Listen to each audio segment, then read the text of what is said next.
الرحیم. Dear students, اب ہم جس طرح میں نے پچھلے لیکچر میں آپ کے ساتھ وعدہ کیا کہ ہم انشاءاللہ اس کو اب مختلف جو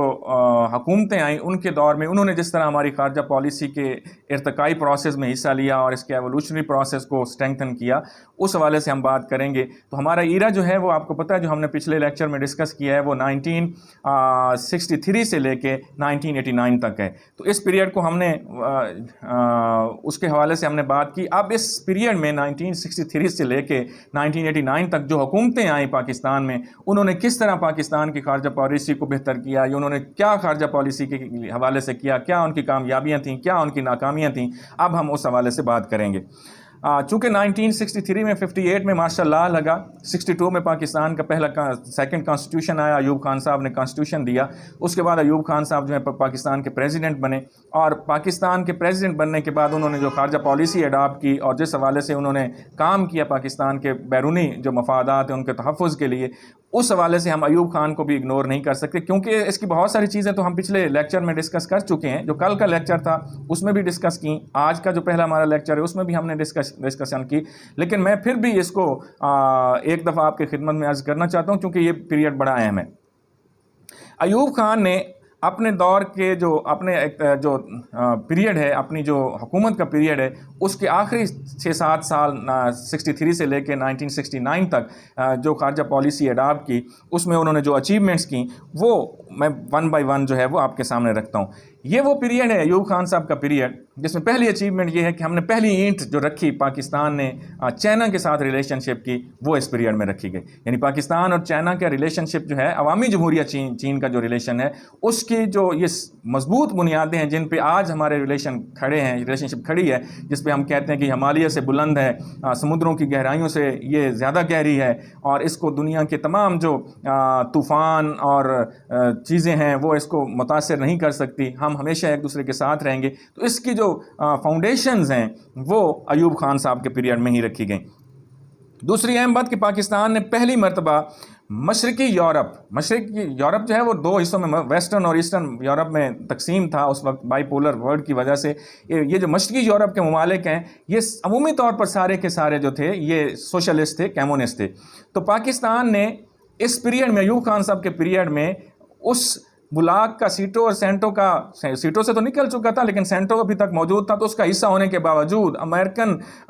جو فیور ہے وہ ہونے کے باوجود، یا امریکن کے ساتھ جو آپ کی فرینڈ شپ ہے وہ ہونے کے باوجود، پاکستان نے جو سوشلسٹ بلاک ہے، جو کمیونسٹ بلاک ہے، اس کے ممبر ممالک سے بھی رابطہ کیا اور ان کے ساتھ تجارتی معاہدے کیے. ان میں چیکو سلواکیہ، رومانیہ، ہنگری، پولینڈ، یہ سارے ممالک جن کے ساتھ معاہدے ہوئے ایوب خان صاحب کے دور میں، تجارتی معاہدے، ٹریڈ کو انکریز کرنے اور انہانس کرنے کے حوالے سے معاہدے ہوئے. تو یہ ایوب خان صاحب کے دور میں ہوئے، اور یہ یہاں سے آپ کو نظر آ رہا ہوگا کہ پاکستان کی پالیسی جو ہے، خارجہ پالیسی جو ہے وہ ڈائیورٹ ہو رہی ہے. اب پاکستان ادھر سے وہاں سے جو ایک بلاک کا حصہ تھا، یا بلاک کے حصے میں پاکستان اپنی نیشنل سیکیورٹی کی وجہ سے اس کا حصہ بن چکا تھا، اس سے اب نکل رہا ہے. اور 65 کی جو وار ہے اس میں پاکستان نے یہ سیکھ لیا تھا کہ یہ ریلائبل نہیں ہے. پاکستان کی امداد عین جنگ کے ٹائم پہ بند کر دینا اور ہندوستان کے ساتھ ایکولی ٹریٹ کرنا، ان کی امداد بھی بند کرنا. ہم تو بلاک کا حصہ تھے، وہ تو بلاک کا حصہ نہیں تھا. ہم تو ان کی معاہدوں میں شامل تھے، وہ تو ان کے ساتھ معاہدوں میں شامل نہیں تھا، لیکن ٹریٹمنٹ ایکول تھا. تو اس نے پاکستان کو بہت زیادہ ڈسہرٹ کیا، اور اب پاکستان نے پالیسی یہ اپنائی کہ ہمیں دونوں بلاکس کے ساتھ ریلیشن شپ قائم رکھنے چاہیے، ہمیں کسی کے ساتھ دشمنی لینے کی ضرورت نہیں ہے. تو مسلم ممالک کے ساتھ بھی پاکستان نے اس پیریڈ میں، ایوب خان صاحب کے پیریڈ میں، اچھے ریلیشن شپ قائم کرنے کی کوشش کی، اور پاکستان کی یہ پالیسی کمال کی پالیسی تھی. یعنی آپ مسلم ممالک کے ساتھ تعلقات قائم کرنے کے حوالے سے جو پاکستان نے یہ پالیسی اڈاپٹ کی، یہ پاکستان کی خارجہ پالیسی کی ایک معراج تھی، اب یوں کہہ سکتے ہیں. پاکستان ایران اور ترکی کے ساتھ معاہدہ بھی کرتا ہے، جو عرب دنیا سے باہر ہیں. عربوں کے ساتھ تو مڈل ایسٹ کے جو کنٹریز ہیں عرب، ان کے ساتھ تو پاکستان نے ریلیشن قائم کرنے کی کوشش کی ضرور، اور وہ ہوئے بھی، کامیاب بھی ہوئے. لیکن اس کے ساتھ جو غیر عرب کنٹریز تھے، خاص طور پر ایران اور ترکی، ان کے ساتھ بھی معاہدے ہوئے، اور ایک آرگنائزیشن اسٹیبلش کی گئی جس کو RCD کا نام دیا جاتا ہے. اور یہی RCD بعد میں آپ کو پتہ ECO میں تبدیل ہوئی 80s میں. تو وہ RCD پاکستان، ایران اور ترکی نے قائم کی، لیکن انفارچونیٹلی پھر بعد میں شاہ ایران کی حکومت جب ختم ہوئی اور اسلامسٹ گورنمنٹ بنی وہاں پہ اس میں ایران میں، تو وہ جو معاہدہ تھا وہ صد خانے میں چلا گیا اور الٹیمیٹلی پھر اس کو ریوائیو کیا گیا۔ تو جب ریوائیول کی بات ہوئی تو انہوں نے لیڈرشپ نے یہ سوچا کہ اب محض تینوں ملکوں کی بجائے، اگر اس وقت چونکہ 1992 میں نواز شریف صاحب کا یہ پیریڈ تھا، اس وقت یہ رشیا کی جو ریاستیں ہیں یہ بھی آزاد ہو چکی تھیں، تو یہ سوچا گیا کہ اب پاکستان جو ہے اکیلے یہ 3 ممالک اس میں شامل نہیں ہونے چاہیے، بلکہ باقی ممالک کو بھی اس کا حصہ دار بنانا چاہیے۔ تو پھر اب اس کے 10 افغانستان بھی اس کا حصہ بن چکا ہے اور اب اس کے 10 ممبر ملک ہیں جو ECO یعنی آپ اس کو انیشلی اگر آپ اسٹڈی کریں گے ECO کو تو آپ کو RCD ملے گی۔ سو RCD جو ہے یہ ایوب خان صاحب کے دور میں ایک پاکستان کی فارن پالیسی کی کامیابی ہے۔ اس سے تینوں ممالک نے آپس میں ایک دوسرے کو کنیکٹ کیا، ریل کے ذریعے، سڑک کے ذریعے تجارت جو ہے وہ ہونے لگی، لیکن پھر وہ 1979 میں یہ سلسلہ اسلامی انقلاب کی وجہ سے رک گیا۔ اس کے بعد افغانستان کے ساتھ تعلقات جو ہیں ان کو بھی ایوب خان صاحب کی فارن پالیسی جو ہے وہ کافی بہتر رہی۔ افغانستان میں ایوب خان صاحب جو ہیں انہوں نے جا کے وہاں پہ جا کے شرکت کی۔ ایوب خان صاحب جو ہیں وہ وہاں پہ گئے، انہوں نے افغانستان کا دورہ کیا اور پالیسی اس طرح اسٹیبلش کی کہ وہ جو پختونستان کا معاملہ تھا وہ اب دوبارہ صد خانے میں چلا گیا اور اس کا دوبارہ پھر اس طرح جس طرح پہلے ہائی لائٹ کیا جاتا تھا اور پاکستان کو مسائل پریشر ڈالا جاتا تھا ویسٹرن جو ہمارے بارڈر ہے اس پر بھی، اور جب بھی ہندوستان کی طرف سے ہمیں اگریشن کا خطرہ ہوتا تھا تو ہمیں اس طرف سے بھی یہ خطرہ رہتا تھا کہ کہیں افغانستان بھی ایسی کوئی حرکت نہ کر دے۔ لیکن اب ایوب خان صاحب کے دور میں یہ مسئلہ کم از کم ان کے ساتھ ریلیشن شپ کی نوعیت اتنی بہتر ہو گئی کہ اب وہ افغانستان کا جو ڈیورنڈ لائن کے حوالے سے شکایات تھیں یا پھر پختونستان کے حوالے سے وہ جو شوشے چھوڑتے رہتے تھے ان سب پہ الحمدللہ قابو پا لیا گیا۔ اس کے بعد پاکستان جو ہے اس نے عالمی مسائل جو ہیں ان میں دیانت اور ایمانداری کے ساتھ حصہ لینا شروع کر دیا، اور یہ پاکستان کی خارجہ پالیسی کی ایک اور بڑی کامیابی ہے، کیونکہ پاکستان جو ہے اس سے پہلے پاکستان کی جو خارجہ پالیسی ہے وہ اس حد تک عوامی نہیں تھی جس کو ایوب خان صاحب نے بہتر کرنے کی کوشش کی۔ کشمیر کے عوام کے حق خود ارادی کے لیے، حق خود اختیاری کے لیے پاکستان نے ایوب خان صاحب کے دور میں مڈل ایسٹ اور جو باقی دوست ممالک ہیں وہاں پہ سفارتکاری کی، ڈپلومیسی کے ذریعے بہت سارے ممالک جو ہیں ان کو کشمیر کے حوالے سے پاکستان کے موقف سے آگاہ کیا اور ان کی سپورٹ جو ہے وہ حاصل کی۔ ان میں بہت سارے ممالک ہیں، اس میں مسلمان ممالک بھی شامل ہیں، غیر مسلم ممالک بھی شامل ہیں، اس میں چین ہے، انڈونیشیا ہے، مغربی جرمنی ہے، اسی طرح سری لنکا، عراق، آئرلینڈ، الجزائر، یہ وہ ممالک ہیں جن کو پاکستان نے کشمیر کے حوالے سے بریف کیا، اور ان لوگوں نے پاکستان کی سپورٹ جو ہے وہ کشمیر کے حوالے سے کرنا شروع کر دی۔ روس کے ساتھ بھی اچھے تعلقات کی بنیاد رکھی گئی۔ یہ بھی ایوب خان صاحب کی حکومت کا کمال ہے، جیسے میں نے پہلے کہا تھا نا، بھٹو صاحب وزیر خارجہ تھے ایوب خان صاحب کی حکومت میں، تو بھٹو صاحب نے ہی، یہ پائنیئر ہیں بھٹو صاحب، گو کہ حکومت تو ایوب خان صاحب کی تھی لیکن اس میں رول ایز اے وزیر خارجہ اور as a foreign minister of Pakistan Bhutto صاحب نے یہ رول پلے کیا۔ چین کو پاکستان کے قریب لانے میں بھٹو صاحب کا رول ہے، اور اوورآل جب ہم حکومت کی بات کریں گے تو یقیناً چونکہ حکومت تو پھر ان کی صدر ایوب خان صاحب کی تھی تو نام ان کا آئے گا۔ اسی لیے پاکستان اور بھارت کے درمیان جب جنگ ہوئی 1965 کی جنگ، تو چین جو ہے اس نے غیر جانبدارانہ پالیسی جو ہے اس کو اپنایا، اور اس نے حالانکہ اس سے پہلے 62 سے پہلے تو جو صورتحال تھی وہ آپ کو پتہ ہے چینی ہندی بھائی بھائی ہوا کرتے تھے، لیکن اب وہ صورتحال بدلی اور حالات جو ہیں وہ پاکستان کے فیور میں ہونے لگے، اور الٹیمیٹلی الحمدللہ پاکستان اور چین کے ریلیشن شپ جو ہیں وہ بہت اچھے ہوئے۔ اسی پیریڈ میں پاکستان اور چین کے درمیان جو سرحدی تنازع تھا اس کو حل کر لیا گیا، اور یہ سرحدی تنازع جو ہے ہندوستان اور چین کے درمیان بھی اصل میں فساد کی جڑ ہے، کیونکہ وہ ابھی تک انہوں نے حل نہیں کیا۔ پاکستان نے اچھا کیا یا برا کیا، لیکن بہرحال اس پہ تو بحث ہو سکتی ہے، لیکن یہ بہر صورت یہ ہے، کریڈٹ جاتا ہے ایوب خان صاحب کی گورنمنٹ کو کہ انہوں نے چین کے ساتھ یہ معاہدہ کیا۔ ایران کے ساتھ بھی سرحدی معاہدہ جو ہے وہ ہوا، چین کے ساتھ سرحدی معاہدہ ہوا، اور پاکستان اور چین کے ساتھ جب سرحدی معاہدہ ہوا تو اختلاف کی کوئی پھر وجہ نہیں رہی، اس لیے پھر پاکستان جو ہے اس نے چین کے ساتھ ریلیشن شپ کو مزید بہتر سے بہتر کیا اور آج تک وہ بہتر ہو رہی ہے۔ نہری پانی کا مسئلہ بڑا گھمبیر مسئلہ تھا، پاکستان کی نہروں میں پانی روک دیا جاتا تھا ہندوستان کی طرف سے، کیونکہ ہیڈ ورکس ہندوستان میں تھے، اریگیٹڈ لینڈ پاکستان میں تھی۔ تو یہ معاہدہ سندھ طاس معاہدہ جو ہے، جس کو ہم انڈس واٹر ٹریٹی کہتے ہیں، اس ٹریٹی کے ذریعے یہ معاہدہ سائن ہوا تھا 19 سپٹمبر 1960 کو کراچی میں۔ جواہر لال نہرو اور پاکستان کے صدر جنرل ایوب خان صاحب نے اس پہ سائن کیا، اور ورلڈ بینک کی طرف سے اس وقت کے جو ورلڈ بینک کے پریزیڈنٹ تھے یورین بلیک، انہوں نے اس پہ سائن کیے۔ اس کے علاوہ آگے اگر ہم چلیں ایوب خان صاحب کی حکومت کی جو خارجہ پالیسی کے حوالے سے اچیومنٹ ہیں، تو چین کے ساتھ اچھے تعلقات کی وجہ سے جب ہماری جنگ ہوئی 1965 میں، تو چین ہی تھا جس نے انڈیا کو بنگلہ دیش پہ، یا مشرقی پاکستان اس وقت تھا، اس پہ حملہ کرنے سے روکے رکھا۔ پاکستان نے انگولا کے متعلق پرتگال کے خلاف افریقی اور ایشیائی قراردادوں کی حمایت کی۔ یہ بھی پاکستان نے دنیا کو دکھایا کہ ہم جو وہ پالیسی تھی ہماری بلاک کے affiliation with the western bloc, اب ہم اس سے نکل رہے ہیں۔ اس کے علاوہ پاکستان نے فرانس کے ساتھ بھی دوستانہ تعلقات قائم کی، اور دوستانہ تعلقات قائم کر کے ہی پاکستان نے ایک اور اہم قدم کیا کہ الجزائر کے جو لوگ تھے، الجزائر کالونی تھا اس کی، فرانس کی کامیابی یہ ہے کہ فرانس کے ساتھ بھی تعلقات جو ان کو ٹھیک رکھا، اور الجزائر کے لوگوں کا بھی جو حق تھا اس کے لیے بھی حکومت پاکستان نے آواز اٹھائی۔ پاکستان نے برطانیہ اور امریکہ سے یہ تسلیم کرا لیا کہ یہ جو ڈیورنڈ لائن جو ہے، یہ ایک مستقل لائن ہے، مستقل ایک سرحد ہے افغانستان اور پاکستان کے درمیان، کیونکہ انٹرنیشنلی جب بھی افغانستان اس مسئلے کو کبھی اٹھاتا تو یقیناً یہ جو بگ پاورز تھیں یہ اس میں استعمال ہوتی۔ تو اب انہوں نے اس معاہدے کو، جو اس وقت کے افغان جو بادشاہ تھے انہوں نے اور برٹش گورنمنٹ کے درمیان جو معاہدہ ہوا، اس جس میں ڈیورنڈ لائن جو ہے اس کو سرحدی لائن قرار دیا گیا، اس کو جو ہندوستان اور افغانستان کے درمیان سرحدی لائن تھی، اس معاہدے کو ہی پرماننٹ معاہدہ اور پرماننٹ لائن قرار دیا، اور یہ ایک بڑی اچیومنٹ تھی۔ پاکستان نے عوامی جمہوریہ چین کو اقوام متحدہ کا رکن بنانے میں بھی اہم کردار ادا کیا۔ یہ بھٹو صاحب کا اور ایوب خان صاحب کی پالیسی تھی کہ ان دونوں نے مل کے پاکستان کو اس قابل کیا کہ پاکستان جو ہے اس نے لابنگ کی چائنا کی اقوام متحدہ میں رکنیت کے لیے۔ چائنا کی پہلے اقوام متحدہ میں رکنیت نہیں تھی، اس کی ریزن یہ تھی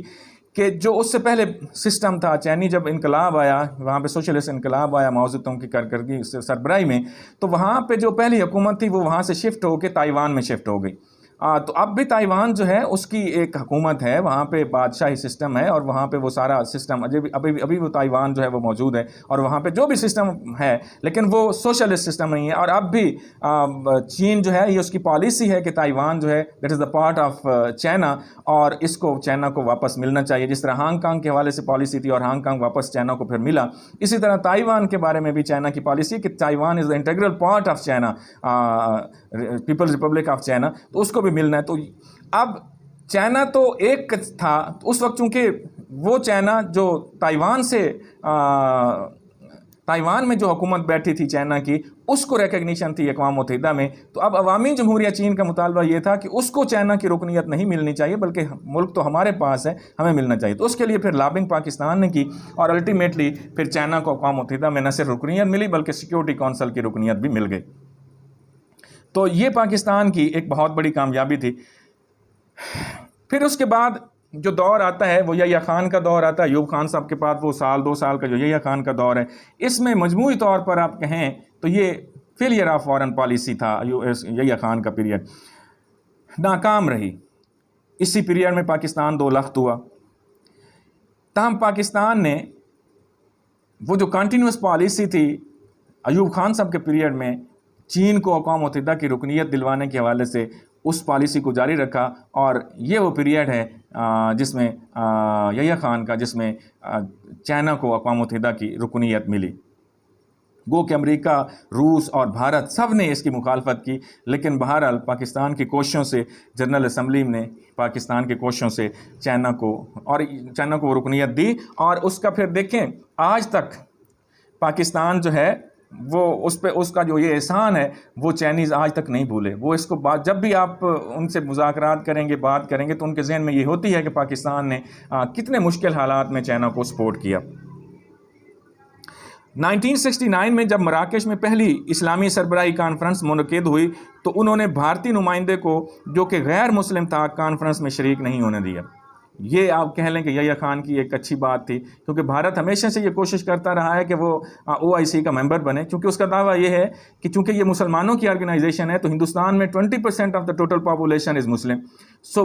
ہندوستان کے مسلمانوں کو بھی اس کا حصہ ہونا چاہیے. تو اس واسطے اس کی یہ کوشش تھی، لیکن پاکستان نے اس کوشش کو روکا. اور ابھی آپ کو یاد ہوگا یہ پچھلے دنوں جو وزرائے خارجہ کی کانفرنس ہوئی اس میں ہندوستان کو بطور آبزرور بلایا گیا تھا اور پاکستان نے اس کانفرنس کا بائیکاٹ کیا. اور اس سے پھر آپ کو یاد ہوگا کہ سعودی عرب پاکستان کے درمیان ایک سلسلہ جو ہے وہ ٹسل ایک چلی، اور اب وہ حالات پھر نارمل الحمدللہ ہو گئے. روس کے ساتھ بھی پاکستان کے تعلقات اس دور میں انتہائی کشیدہ ہو گئے، جس کے نتیجے میں روس نے بھارت کے ساتھ ایک معاہدہ کیا اور جنگ، یعنی دونوں ممالک نے جنگ کی صورت میں ایک دوسرے کی مدد کرنے کا معاہدہ کیا. اور جب 1971 کی وار ہوئی تو پھر آپ کو پتہ ہے رشین جو ہیں انہوں نے کھلے عام بھارت کو سپورٹ کیا اور پاکستان کی ڈس انٹیگریشن میں ان کا برابر کا ہاتھ تھا. اب اس کے بعد جناب اگلی بات ہے وہ ذوالفقار علی بھٹو صاحب. بھٹو صاحب کا دور یحییٰ خان کے بعد شروع ہوتا ہے. بھٹو کے دور میں ان کے ابتدائی دنوں میں بھٹو صاحب نے اپنی جو خارجہ پالیسی اس کا تعین کیا تو اس کے انہوں نے کچھ مقاصد طے کیے اور پھر انہی مقاصد کو اچیو کرنے کا انہوں نے ٹھانی اور بہت سارے مقاصد انہوں نے حاصل بھی کیے. مثلا پاکستان نمبر 1، پاکستان کے مستقبل پر دوستوں کے اعتماد کی بحالی اور اس سلسلے میں ملک کے اندر جو مایوسی کی فضا تھی اور قوم کو جو حوصلہ دینا تھا، یہ پاکستان کی خارجہ پالیسی کا پہلا نقطہ تھا اور اس میں بھٹو صاحب کافی حد تک کامیاب ہوئے. پاکستان کے لوگ جو ہیں جو سانحہ سقوط ڈھاکہ ہے اس کی وجہ سے جو پریشانی تھی، جو مایوسی تھی، اس سے بھٹو صاحب نے قوم کو نکالا. اس کے علاوہ پاکستان نے بیرونی دنیا میں بھی یہ ثابت کرنے کی کوشش کی اور کامیاب ہوئے کہ پاکستان اب ختم ہونے والا نہیں ہے، یہ قائم رہنے والا ہے اور انشاءاللہ پاکستان ہمیشہ کے لیے رہے گا. اور ان کو یہ یقین دہانی کروانے میں کامیاب ہو گئے اور اس طرح پاکستان کی جو مستقبل کی ریلیشن شپ ہے وہ قائم کی انہوں نے. قومی رجحانات کی روشنی میں تمام بڑی طاقتوں کے ساتھ دوستانہ تعلقات کو بحال رکھنا اور برقرار رکھنا، یہ ایک مقصد تھا. اس مقصد میں بھی بھٹو صاحب نے کافی محنت کی اور کامیابی حاصل کی. 1971 کی پاک بھارت جنگ کے جو اثرات تھے، یعنی قیدیوں کا فورسز کا قیدی ہو جانا، بہت سارے علاقوں پر ہندوستان کا قبضہ ہو جانا، بنگلہ دیش کا بن جانا، ان سارے گھمبیر صورتحال میں ایک ایسی لیڈرشپ کی ضرورت تھی جو پاکستانی قوم کو اور انٹرنیشنل کمیونٹی کو یہ باور کرا سکتی کہ یہ مشکل حالات ضرور ہیں لیکن ہم ان سے سرخرو ہوں گے. تو بھٹو صاحب نے ان مشکل حالات سے قوم کو نکالا، قوم کو حوصلہ دیا، ان کو آگے بڑھنے کی ہمت دی اور یہ ایک بہت بڑی اچیومنٹ ہے. اور بھٹو صاحب کے دور میں ہی شملہ معاہدہ ہوا. بھارت کے ساتھ وہ جو جنگ ہم نے میدان میں ہاری تھی، بھٹو صاحب نے اس جنگ کا رخ بدلا. اس معاہدے کے بدلے میں پاکستان کے وہ جو 90,000 کے لگ بھگ جو جنگی قیدی تھے وہ واپس آئے. اس کے علاوہ وہ علاقے جو پاکستان کے ہندوستان کے قبضے میں چلے گئے تھے وہ پاکستان کو واپس ملے. یہ بائی لیٹرل ریلیشن شپ اور نیگوسیشن کی وہ پاور تھی بھٹو صاحب کی جس نے پاکستان کو یہ اتنی بڑی کامیابی دلوائی. پھر بھٹو صاحب نے بنگلہ دیش کو تسلیم کیا. یہ ایک بہت بڑا کام تھا. پاکستان کے لوگ اس کے لیے قطعی طور پر تیار نہیں تھے، لیکن سربراہی کانفرنس کروا کے بھٹو صاحب نے قوم کا جو مرائل ہے اس کو بلند کیا. ان کو بتایا کہ ساری عالم اسلام آپ کے ساتھ ہے. شاہ فیصل سے لے کر کرنل قذافی تک یہ سارے لوگ یہاں پہ موجود تھے اور قوم جو ہے وہ ایک بہت بڑے آپ یوں سمجھیں کہ خوشی کے انتہائی اعلیٰ درجے پر فائز تھی.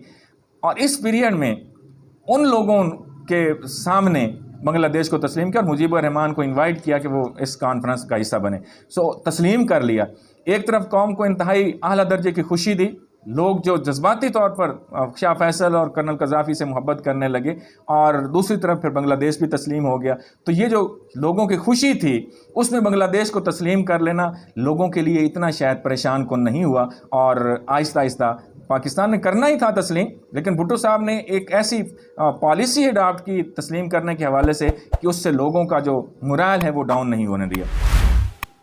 بیرونی اقتصادی وسائل کی بحالی جو نہ صرف ہماری ضرورتوں کے لیے درکار ہے بلکہ مستقبل کی ترقی کے لیے بہت ضروری تھی، اس کی مینجمنٹ کرنا، دوسری دنیا سے رابطے قائم کرنا، پاکستان کی ترقی کے لیے فوراً ایڈ کا حصول اور ٹیکنیکل سکلز جو ایڈ ہے اس کی ضرورت، یہ ساری چیزیں پاکستان نے بھٹو صاحب کے دور میں مینیج کی اور اللہ کے فضل سے وہ کافی حد تک اس میں کامیاب بھی ہوئے۔ پھر پاکستان کی ساکھ جو پچھلے آمرانہ دور میں ایوب خان صاحب کے دور میں اور جو جنرل ظہیر خان کا دور ہے اس میں بہت حد تک مجروح ہو چکی تھی، بھٹو صاحب نے اس ساکھ کو، اس آبرو کو، اس عزت کو، جو ناموس کو، وہ جو خاک میں مل گئی تھی، اس کو دوبارہ اس عزت کو اوپر اٹھایا، اس کو بہتر کیا، اس کو پاکستان کے لوگوں کو عزت دی، اور یہ ایک اور بھٹو صاحب کا ایک عظیم کارنامہ ہے۔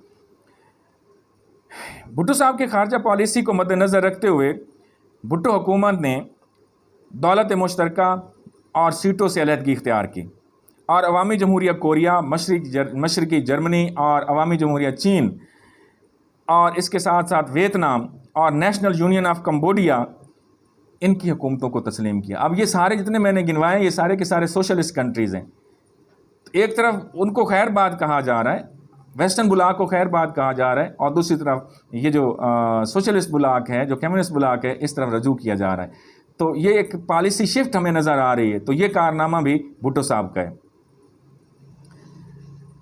اس کے بعد جناب جنرل ضیاء الحق کا پیریڈ ہے، اس کو ہم بریفلی ڈسکس کریں گے۔ جنرل ضیاء الحق کا جو پیریڈ ہے اس میں پاکستان نے غیر جانبدارانہ یا نان الائنمنٹ پالیسی جو ہے اس کو اڈاپٹ کیا۔ اس کے لیے 12 مارچ 1979 کو معاہدہ سیٹوں کو خیر بات کہہ دیا، اور غیر جانبدار تحریک جو ہے اس کا حصہ بنے پاکستان۔ بھارت کے ساتھ عدم جہریت کے معاہدے پر کام شروع ہوا، نیگوسیشن کا پروسیس شروع ہوا پاکستان اور بھارت کے درمیان، اور کمیونسٹ ممالک جو ہیں ان سے بھی پاکستان نے ضیاء الحق صاحب کے دور میں روابط کرنے شروع کر دیے، تعلقات بڑھانے شروع کر دیے۔ حالانکہ اگر شروع میں ہم پاکستان کی تاریخ کا مطالعہ کریں تو جب پاکستان کے وزیر اعظم لیاقت علی خان نے امریکہ کا دورہ کیا تھا تو اس میں ایک بہت بڑی ریزن یہ تھی کہ چونکہ رشیا کمیونسٹ ہے، وہ سوشلسٹ ہے، اور وہ اسلامی نظریات سے متصادم نظریات رکھنے والا ملک ہے، تو اس کے ساتھ تو دوستی ہو نہیں سکتی۔ لیکن اب یہ نعرہ جو تھا ضیاء الحق صاحب کا، اسلامائزیشن کا نعرہ، کانسٹیٹیوشن کو اسلامائزیشن کی طرف لے کے جانا، لیکن یہ سارا کچھ ہونے کے باوجود خود اسلامی نظریات بقول ان کے اسلامی نظریات ہونے کے باوجود وہ سوشلسٹ بلاک کی طرف جا رہے ہیں۔ تو یہی میں پچھلے دن آپ کو کہہ رہا تھا کہ اسٹیٹس جو ہوتی ہیں ان کے نیشنل انٹرسٹ جو ہوتے ہیں ان پہ بعض اوقات آئیڈیالوجی جو ہیں وہ اثر انداز نہیں ہوتی۔ اسٹیٹ کی انٹرسٹ جو نیشنل انٹرسٹ ہے اس کے حوالے سے پالیسیاں بنتی ہیں، اور اس میں نظریات اور مذہب اور یہ ساری چیزیں جو ہیں ان کا کوئی عمل دخل نہیں ہوتا۔ اب دیکھیں جو ایران ہے، اس حوالے سے اگر ہم مثال میں دوں، ایران جو ہے وہ ایک اسلامک ملک ہے، لیکن ایران کے ریلیشن شپ سوشلسٹ روس کے ساتھ بہت اچھے تھے۔ تو اب اگر ہم ایران کے اسلامی آئیڈیالوجی اور سوشلسٹ آئیڈیالوجی، ہماری آئیڈیالوجی اسلامک گو ضرور تھی لیکن ہم اسلامی حکومت کا دعویٰ نہیں کر سکتے تھے، ہم قرآن اور سنت کی حکومت کا دعویٰ نہیں کر سکتے تھے، لیکن ایران میں تو تھا یہ، وہ تو دعویٰ کرتے تھے، لیکن اس کے باوجود ان کی ریلیشن شپ ان کے ساتھ اچھے ہیں، آئیڈیالوجیکل کانفلکٹ ہونے کے باوجود۔ تو ریزن کیا ہے؟ ریزن یہ ہے کہ اسٹیٹ جو ہے اس کے اپنے نیشنل انٹرسٹ ہیں، ان انٹرسٹ پہ بعض اوقات آئیڈیالوجیز جو ہیں ان کو کمپرومائز کرنا پڑتا ہے، اور پاکستان نے بھی ضیاء الحق صاحب کے دور میں ایسا ہی کیا۔ مسئلہ افغانستان کے حل کے لیے ضیاء الحق صاحب کے دور میں مذاکرات کا آغاز ہوا، اور پھر الٹیمیٹلی آپ کو پتہ ہے 1988 میں جنیوا میں وہ مذاکرات کامیاب ہوئے اور جنیوا ایگریمنٹ ہوا۔ پاکستان کی طرف سے زین نورانی، پاکستان کے اس وقت کے وزیر خارجہ تھے، انہوں نے اس معاہدے پہ سائن کیے۔ اس کے علاوہ سارک جو جنوبی ایشیائی تنظیم ہے، اس تنظیم کو انیشیٹ کرنے اور اس کو مضبوط بنانے اور ایک اکنامک جو یونین ہے وہ یہاں پہ ساؤتھ ایشیا میں کریٹ کرنے کے حوالے سے جہاں تک بنگلہ دیش کے پریزیڈنٹ جنرل ضیاء الرحمان کا تعلق ہے، ان کی کارکردگی کا تعلق ہے، اس کے ساتھ ساتھ جنرل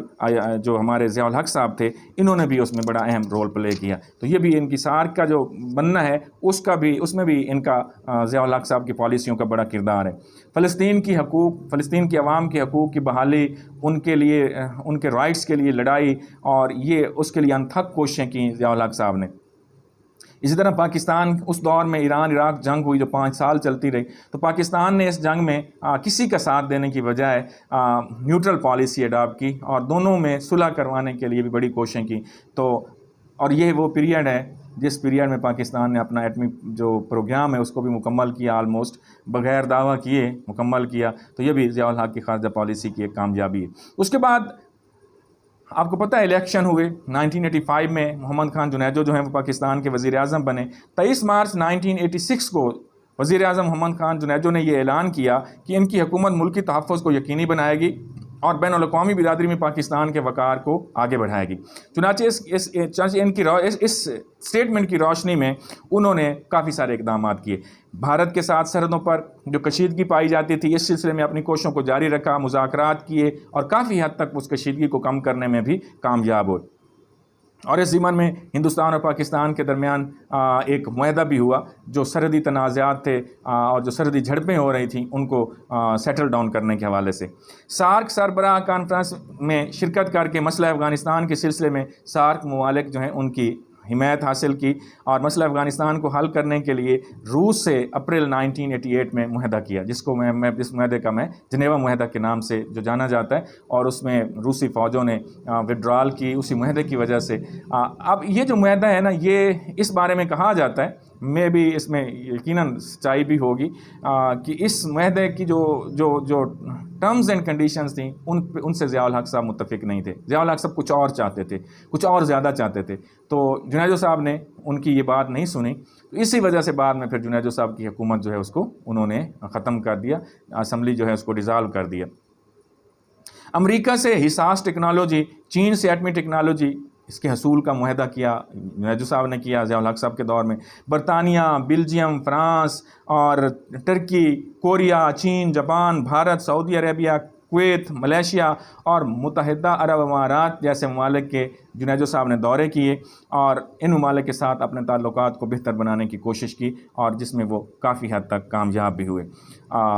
تو یہ ایک طرح کا وہ ہسٹوریکل جو انالیسز ہے گورنمنٹ وائز وہ میں نے آپ کے سامنے رکھا. امید ہے انشاءاللہ آپ کو یہ بھی چیزیں بہت ساری سمجھ آئی ہوں گی، کیونکہ ایک ہی چیز ہے جس کو ہم نے 2 حصوں میں تقسیم کیا. ایک میں نے ایرا سلیکٹ کیا، ایک پیریڈ سلیکٹ کیا، پہلے اس جرنل ڈسکشن کی، اس کے بارے میں بہت ساری معلومات آپ تک پہنچائیں. اب گورنمنٹ بائی گورنمنٹ آپ کو معلومات دیں کہ اس پارٹیکولر ایرا میں 1963 سے لے کے 1988-89 تک یہ جتنی بھی حکومتیں پاکستان میں آئیں، جمہوری حکومتیں تھیں یا غیر جمہوری حکومتیں تھیں، ان سب نے پاکستان کی خارجہ پالیسی کے حوالے سے جو اقدامات کیے وہ ان پہ میں نے اپنے طور پر جو مجھے معلومات تھیں میں نے آپ کے سامنے رکھی. اللہ تعالیٰ آپ کو سمجھنے کی اور مجھے اور زیادہ محنت کر کے آپ کو سمجھانے کی توفیق عطا فرمائے. مجھے امید ہے انشاءاللہ آپ کو یہ پسند آیا ہوگا. تو تھینک یو سو مچ. اللہ تعالیٰ بلیس یو آل.